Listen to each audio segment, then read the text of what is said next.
भगवान विष्णु के मत्स्य अवतार।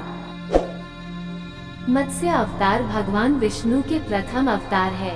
मछली के रूप में अवतार लेकर भगवान विष्णु ने एक ऋषि को सब प्रकार के जीव जंतु एकत्रित करने के लिए कहा और पृथ्वी जब जल में डूब रही थी तब मत्स्य अवतार में भगवान ने उस ऋषि की नाव की रक्षा की।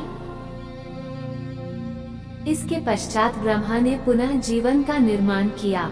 एक दूसरी मान्यता के अनुसार एक राक्षस ने जब वेदों को चुराकर सागर की अथाह गहराई में छुपा दिया तब भगवान विष्णु ने मत्स्य रूप धारण करके वेदों को प्राप्त किया और उन्हें पुनः स्थापित किया।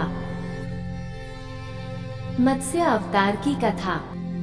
एक बार ब्रह्मा जी की असावधानी के कारण एक बहुत बड़े दैत्य ने वेदों को चुरा लिया। उस दैत्य का नाम हयग्रीव था। वेदों को चुरा लिए जाने के कारण ज्ञान लुप्त हो गया। चारों ओर अज्ञानता का अंधकार फैल गया और पाप तथा अधर्म का बोलबाला हो गया। तब भगवान विष्णु ने धर्म की रक्षा के लिए मत्स्य रूप धारण करके हयग्रीव का वध किया और वेदों की रक्षा की।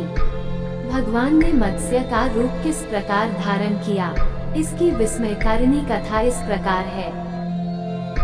कल्पांत के पूर्व एक पुण्यात्मा राजा तप कर रहा था। राजा का नाम सत्यव्रत था। सत्यव्रत पुण्यात्मा तो था ही, बड़े उदार हृदय का भी था। प्रभात का समय था, सूर्योदय हो चुका था। सत्यव्रत कृतमाला नदी में स्नान कर रहा था। उसने स्नान करने के पश्चात जब तर्पण के लिए अंजलि में जल दिया तो अंजलि में जल के साथ एक छोटी सी मछली भी आ गई। सत्यव्रत ने मछली को नदी के जल में छोड़ दिया।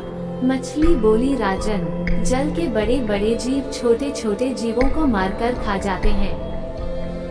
अवश्य कोई बड़ा जीव मुझे भी मारकर खा जाएगा। कृपा करके मेरे प्राणों की रक्षा कीजिए।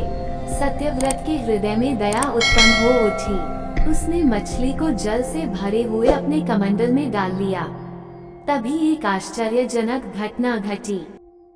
एक रात में मछली का शरीर इतना बढ़ गया कि कमंडल उसके रहने के लिए छोटा पड़ने लगा। दूसरे दिन मछली सत्यव्रत से बोली, राजन, मेरे रहने के लिए कोई दूसरा स्थान ढूंढिए, क्योंकि मेरा शरीर बढ़ गया है। मुझे घूमने फिरने में बड़ा कष्ट होता है। सत्यव्रत ने मछली को कमंडल से निकालकर पानी से भरे हुए मटके में रख दिया। यहाँ भी मछली का शरीर रात भर में ही मटके में इतना बढ़ गया कि मटका भी उसके रहने के लिए छोटा पड़ गया। दूसरे दिन मछली पुनः सत्यव्रत से बोली, राजन, मेरे रहने के लिए कहीं और प्रबंध कीजिए, क्योंकि मटका भी मेरे रहने के लिए छोटा पड़ रहा है। तब सत्यव्रत ने मछली को निकालकर एक सरोवर में डाल किया, किंतु सरोवर भी मछली के लिए छोटा पड़ गया। इसके बाद सत्यव्रत ने मछली को नदी में और फिर उसके बाद समुद्र में डाल दिया। आश्चर्य, समुद्र में भी मछली का शरीर इतना अधिक बढ़ गया कि मछली के रहने के लिए वह छोटा पड़ गया।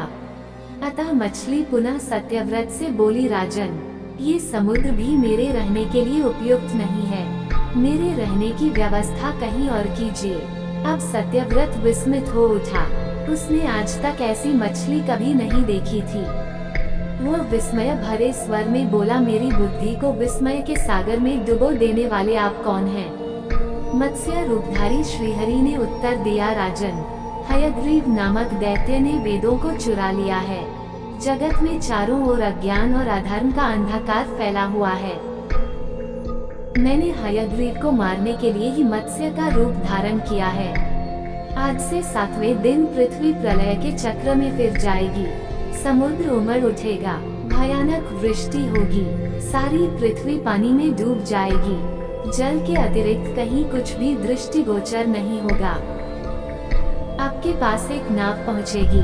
आप सभी अनाजों और औषधियों के बीजों को लेकर सप्त ऋषियों के साथ नाव पर बैठ जाइएगा।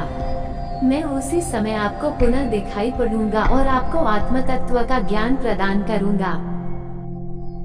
सत्यव्रत उसी दिन से हरि का स्मरण करते हुए प्रलय की प्रतीक्षा करने लगे। 7वें दिन प्रलय का दृश्य उपस्थित हो उठा। समुद्र भी उमड़कर अपनी सीमाओं से बाहर बहने लगा। भयानक वृष्टि होने लगी। थोड़ी ही देर में सारी पृथ्वी पर जल ही जल हो गया। संपूर्ण पृथ्वी जल में समा गई। उसी समय एक नाव दिखाई पड़ी। सत्यव्रत सप्त ऋषियों के साथ उस नाव पर बैठ गए। उन्होंने नाव के ऊपर संपूर्ण अनाजों और औषधियों के बीज भी भर लिए। नाव प्रलय के सागर में तैरने लगी। प्रलय के उस सागर में उस नाव के अतिरिक्त कहीं भी कुछ भी नहीं दिखाई दे रहा था। सहसा मत्स्य रूपी भगवान प्रलय के सागर में दिखाई पड़े। सत्यव्रत और सप्त ऋषि गण मत्स्य रूपी भगवान की प्रार्थना करने लगे। भगवान से आत्मज्ञान पाकर सत्यव्रत का जीवन धन्य हो उठा। वे जीते जी ही जीवन मुक्त हो गए। प्रलय का प्रकोप शांत होने पर मत्स्य रूपी भगवान ने हयग्रीव को मारकर उससे वेद छीन लिए। भगवान ने ब्रह्मा जी को पुनः वेद दे दिए। इस प्रकार भगवान ने मत्स्य रूप धारण करके वेदों का उद्धार तो किया ही, साथ ही संसार के प्राणियों का भी अमित कल्याण किया।